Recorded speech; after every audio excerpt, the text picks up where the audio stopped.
Esta charla surgió al leer en los comentarios del video ¿Qué es la luz?, donde preguntaban, ¿puede un fotón atravesar una placa metálica de 5 centímetros? En línea, como siempre, Yuri Trifonov. Hoy intentaremos entender qué es un fotón y cuál es el papel de este fenómeno en la física que estudiamos.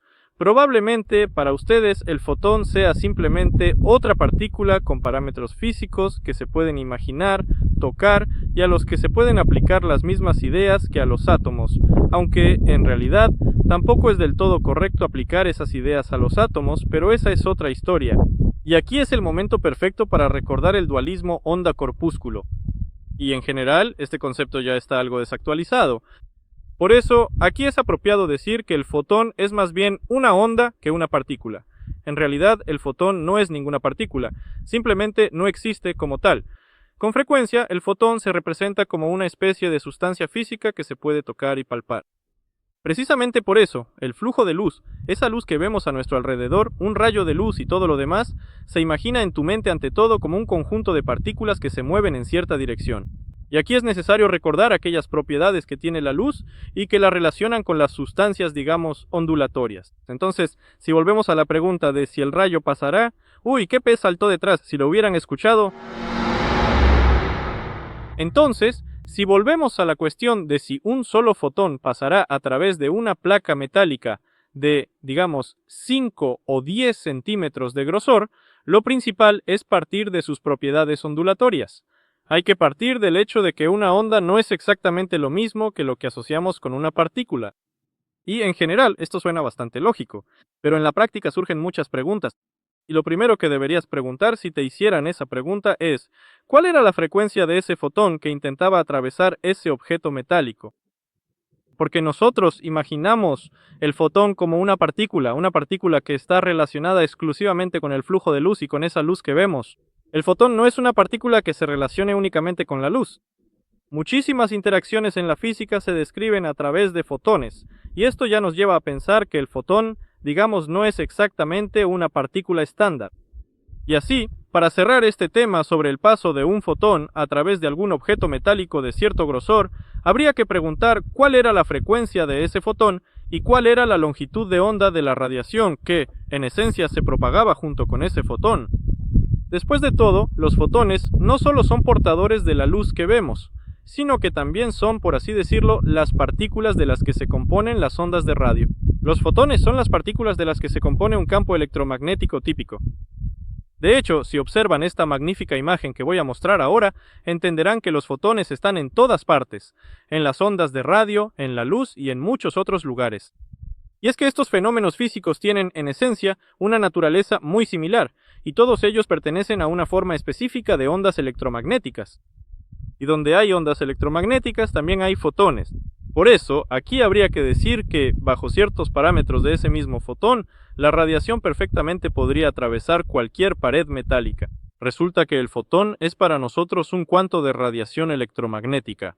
Hagamos un experimento sencillo y muy claro. Tome cualquier radio, sintonícela en una frecuencia FM, como 103 o 105, encuentre una estación, colóquela dentro de un microondas abierto y cierre la puerta del microondas. No encienda el microondas, solo ciérrelo y escuche qué se oye. Lo más probable es que en la banda FM pierda esa señal.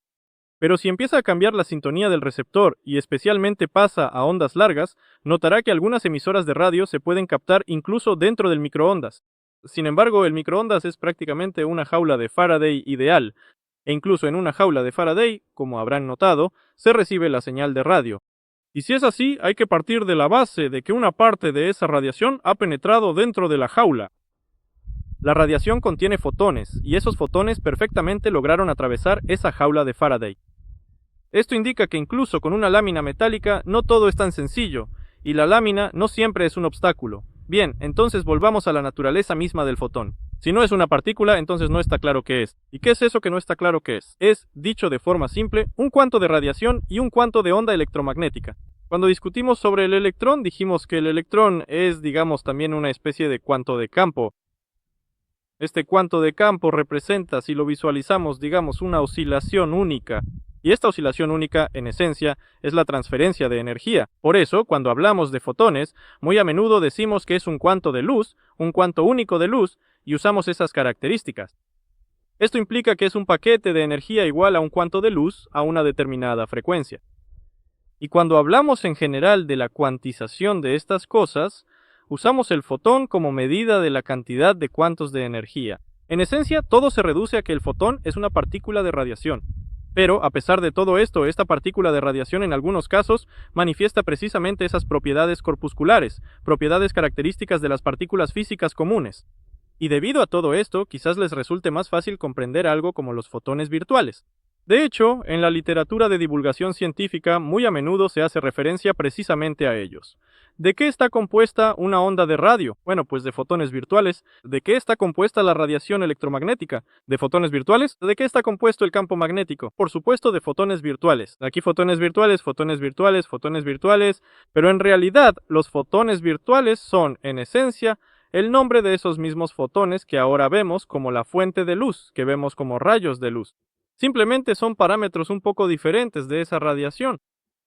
Y de hecho, un solo fotón justamente contendrá en sí mismo ese fragmento de la misma onda que estamos considerando.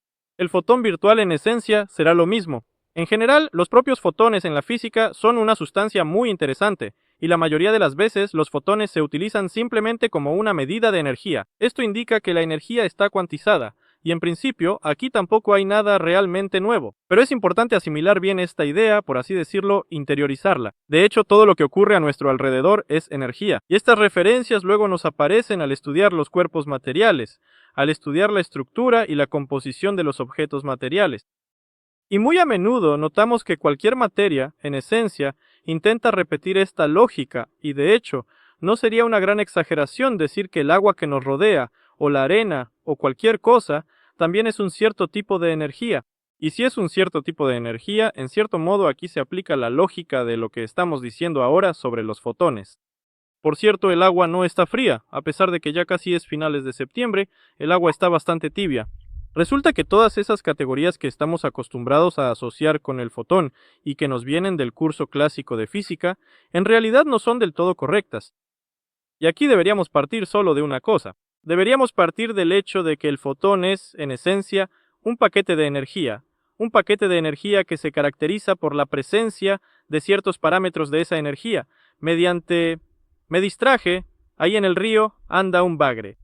Por cierto, puede que incluso se vea, miren, ahí está. Está arrastrándose por la orilla, me distraje de los fotones por eso. Miren qué pez tan interesante, está ahí sentado.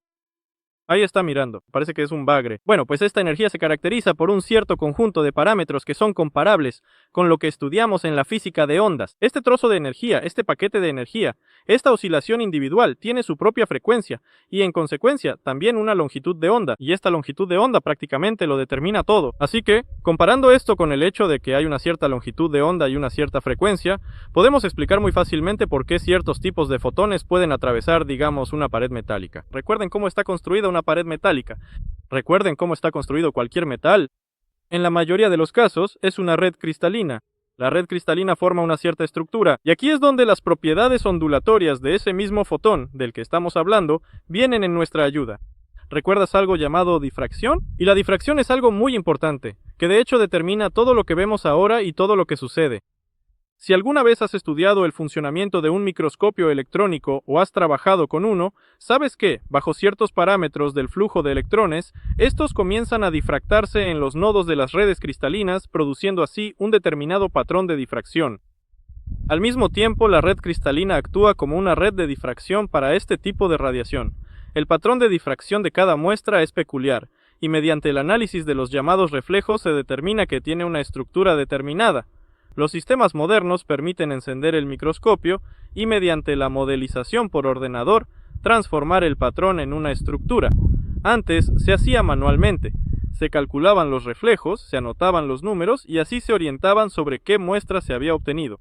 He mencionado el microscopio electrónico aquí no por casualidad. El hecho es que cuando la radiación entra en el microscopio electrónico, observamos un ejemplo clásico del paso de la luz a través de algo, o del paso de un fotón a través de algo. En este caso, en la microscopía electrónica trabajamos con un flujo de electrones, pero también hemos hablado mucho sobre los electrones y también dijimos que el electrón tampoco es, bueno, una partícula estándar, y más bien ni siquiera es una partícula, sino también un tipo de cierta energía, también una forma determinada de oscilación de algún campo. y los electrones se comportan más o menos igual que los fotones. Así que por eso podemos aplicar esta lógica también a los fotones.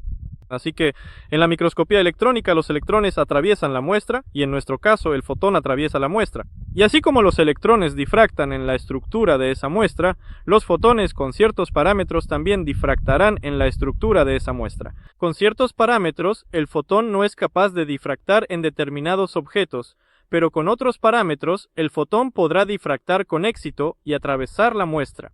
Por eso, una lámina de acero o una lámina metálica de cualquier grosor será permeable para ciertas radiaciones con parámetros específicos.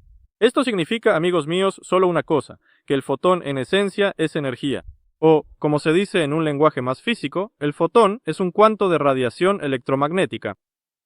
Y en este caso, de ninguna manera debemos imaginar que el fotón interactúa con algún objeto, como una pared, una barrera o cualquier cosa, de la misma forma en que interactuaría, no sé, un conjunto de bolitas que lanzas contra esa pared.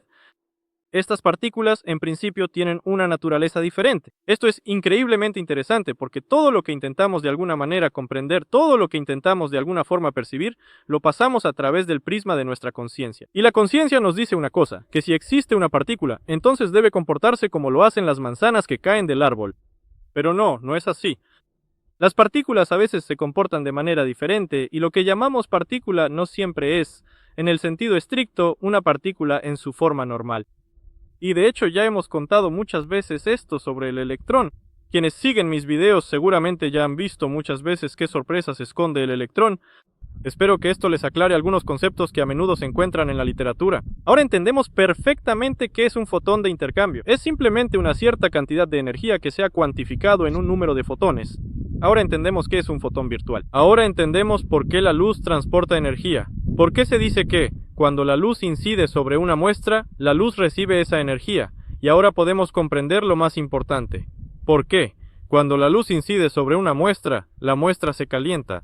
Y estos momentos se explican directamente por el hecho de que el fotón posee esa estructura tan interesante de la que acabamos de hablar. Y antes de terminar este video, primero quiero pedirles que le den like si les ha parecido interesante. En segundo lugar, suscríbanse al proyecto, sin importar en qué plataforma lo estén viendo ahora. Y lo más importante, vayan al enlace en la descripción para visitar mi canal en Zen. Allí se publican regularmente diferentes actualizaciones que ya no aparecen en ningún otro lugar. Y en general, allí siempre publico muchas cosas interesantes. Así que no dejen de mirar. Asegúrense de visitar, interesarse, leer y por supuesto, apoyar mi trabajo allí.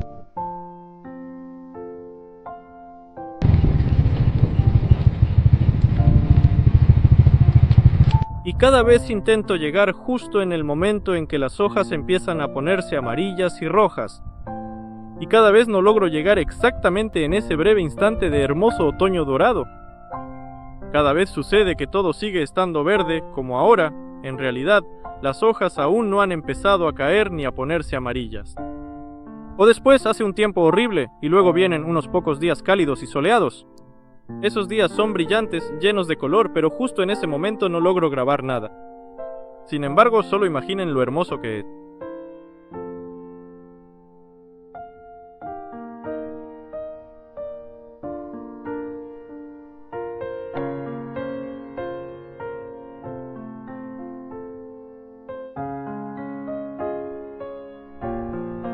Mientras tanto, el otoño finalmente saca sus pinceles y pinturas. Miren cómo cambia de hermoso el bosque. Ya han aparecido los colores naranja y amarillo, y el verde aún permanece. Es magnífico.